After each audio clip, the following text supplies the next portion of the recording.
Oke, Assalamualaikum warahmatullahi wabarakatuh. Selamat pagi semuanya. Saya Nurse Abdul Talib. Pada kesempatan kali ini akan sharing tentang prinsip traumatic care pada anak.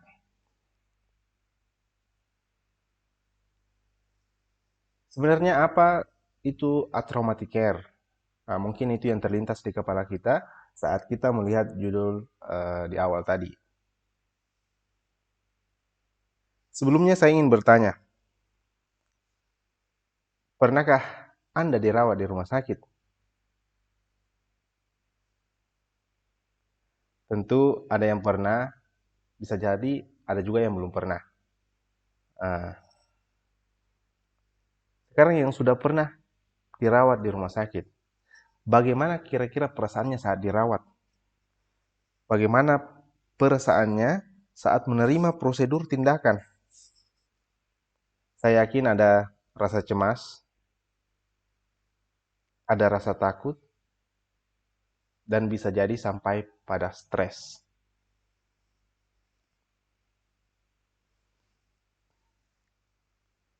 Coba kita bayangkan ketika anak-anak menjalani prosedur tersebut,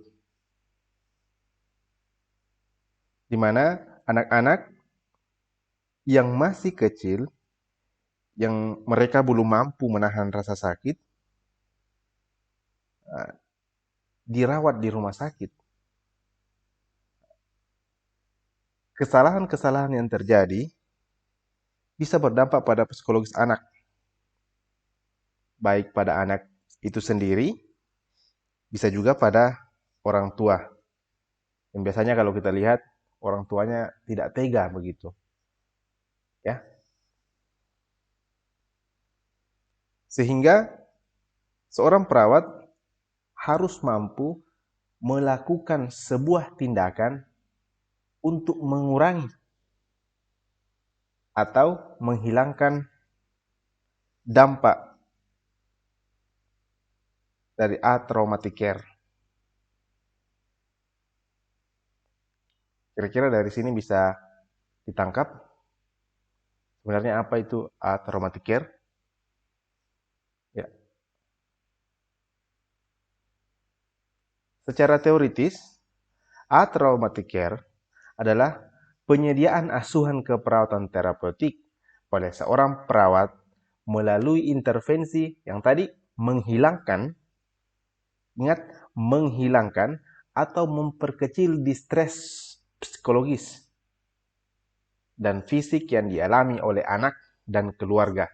Ingat bahwasannya pada keperawatan anak bukan hanya difokuskan kepada anaknya, tapi kedua orang tuanya, keluarganya. Karena ini akan berdampak pada proses penyembuhan anak.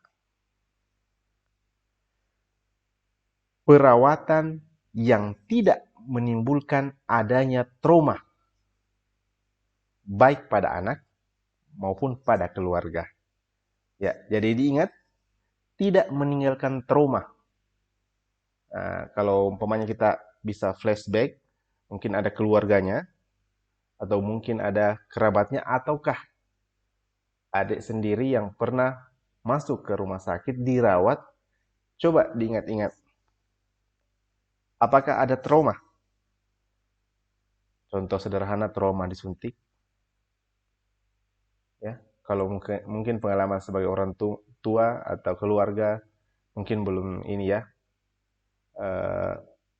Tapi mungkin bisa jadi sebagai seorang kakak, melihat adiknya yang dirawat, terkadang kita merasa iba. Seharusnya ini bisa tidak terjadi. Inilah yang akan kita pelajari. Ya. Selanjutnya, ini saya yakin kalau keperawatan anak, beberapa dari kita sudah pernah praktek atau ini di rumah sakit ya. Nah, sekarang pertanyaannya, pernah tidak praktek di ruangan anak? Mungkin beberapa sudah pernah ya. Kalau belum pernah, nanti coba jalan-jalan ke rumah sakit. Lihat apa yang terjadi di rumah sakit, khususnya di ruangan anak. Nah, ini fokusnya di sini. Pernah lihat anak dipasangkan infus? Hmm? Ada yang sudah pernah, ada yang belum pernah. Yang belum pernah bisa dibayangkan. Kira-kira bagaimana sulitnya melakukan pemasangan infus pada anak kecil? Yang pada orang dewasa saja biasa terkadang sulit dilakukan, apalagi yang baru tahap pembelajaran masih sulit. Apatah lagi pada anak-anak yang apa rewelnya minta ampun. Nah, ini akan menimbulkan, biasa kita lihat anaknya menjadi takut. Dia menangis sekeras-kerasnya. Nah, ini yang biasa membuat orang tuanya menjadi iba. Waduh, kenapa ini sudah berapa kali ditusuk anak saya ini? Kok tidak masuk-masuk ini? Nah, akhirnya minta, ada tidak perawat yang lebih senior? Ada tidak? Anaknya merajuk, tidak mau dirawat. Kadang menarik tangannya, yang tadinya sudah masuk infusnya, karena ditarik, akhirnya terlepas lagi. Nah, prosedurnya diulangi dari awal. Ini membuat trauma bukan hanya pada anak, tapi pada orang tua. Kalau saya pribadi pernah mengalaminya, jadi kebetulan anak saya dirawat, itu ditusuk sampai beberapa kali, sampai saya sendiri tidak tega lagi melihatnya. Artinya, ada trauma yang terjadi pada saya, ya. Saya sebagai orang tua ada traumanya, anak saya sebagai anak kecil juga ada traumanya. Makanya biasa dibilang saya tidak mau ke rumah sakit.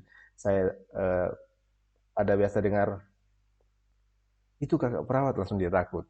Itu baju putih, langsung dia takut. Nah, itu karena dia trauma saat mungkin masih kecil pernah dirawat paksa. Ini orang tua ketakutan dan tidak tega melihat anaknya. Ini, pernah lihat pasang infus yang anaknya dipegang sampai 2-3 perawat untuk memegangnya supaya dia tidak meronta? Nah, hal ini tetap dilakukan di rumah sakit agar intervensi agar pemberian obatnya melalui infusnya tetap berjalan. Sebenarnya hal ini bisa kita hindari. Bisa kita hindari. Bagaimana kita mencoba melakukan pencegahan trauma pada anak dan keluarga. Sehingga dia bisa tetap tumbuh kembang sebagaimana mestinya. Jadi tidak terhambat tumbuh kembangnya. Apa prinsip-prinsip atraumatic care? Ada 5 prinsipnya. Menurunkan atau mencegah dampak pemisahan dari keluarga, meningkatkan kemampuan orang tua dalam mengontrol perawatan anak, mencegah dan mengurangi cedera, injuri, dan nyeri sebagai dampak psikologis, tidak melakukan kekerasan pada anak, dan melakukan modifikasi lingkungan. Mari kita lihat satu persatu.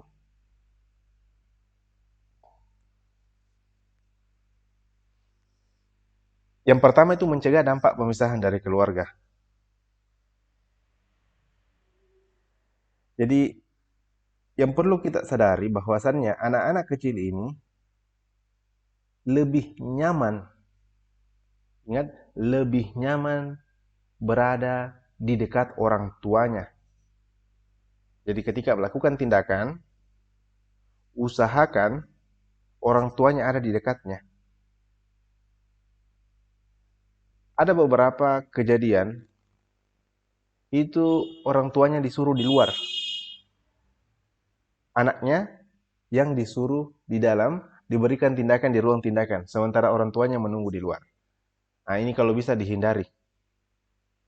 Karena pemisahan dengan orang tuanya akan justru menambah kecemasan pada anak, membuat dia lebih takut. Karena dia merasa tidak ada yang sayang di sini. Tidak ada orang yang sayang di sekitarnya. Ya. Jadi kalau nanti ada dinas atau praktek di ruang keperawatan anak, ketika akan melakukan tindakan,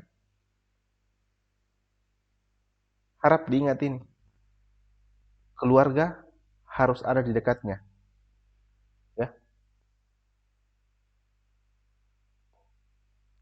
Karena yang tadi, jika orang tua yang tidak ada, justru dapat meningkatkan gangguan psikologis yang tadi disebutkan dan bisa mengganggu tumbuh kembangnya anak. Apalagi kalau anaknya hospitalisasi yang dirawat lama di rumah sakit, ya. Yang kedua, meningkatkan kemampuan orang tua dalam mengontrol perawatan anak. Jadi orang tuanya bisa diajar apa-apa yang perlu dilakukan eh, saat anaknya sakit. Contoh, tidak meninggalkan,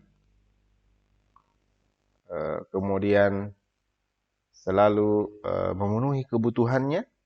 Biasanya kalau anak-anak yang sakit itu rewel sekali. Goyang sedikit menangis, goyang sedikit menangis. Sehingga orang tua selalu ada di situ memenuhi kebutuhannya, ya.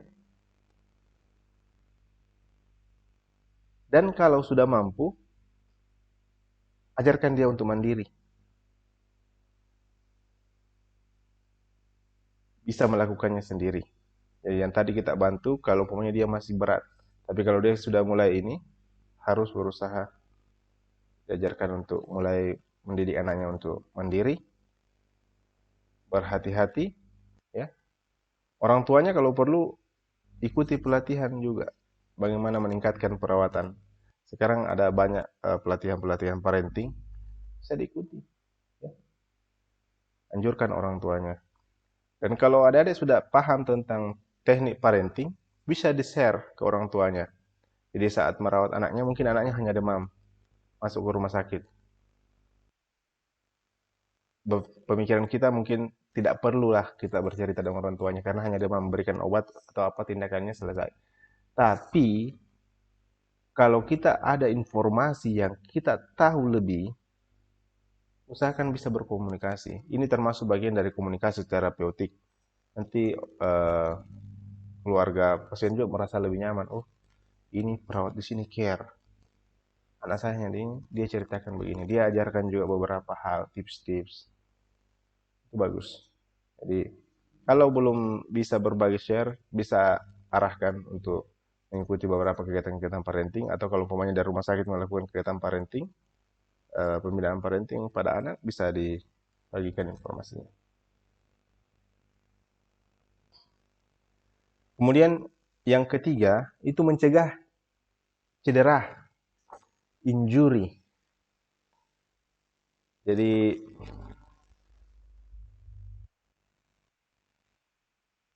bagaimana kita mampu mengalihkan perhatian. Kalau umpamanya si mengurangi cedera atau rasa nyeri, itu ada beberapa teknik yang biasa kita gunakan. Mungkin yang paling sering kita gunakan itu adalah teknik relaksasi napas dalam. Pertanyaannya sekarang, Pak, apakah ini teknik relaksasi napas dalam bisa digunakan pada anak? Lihat kondisinya. Kalau anaknya kira-kira bisa dipandu untuk napas dalam, kita pandu untuk napas dalam. Kalau tidak bisa napas dalam, berarti kita pandu untuk distraksi.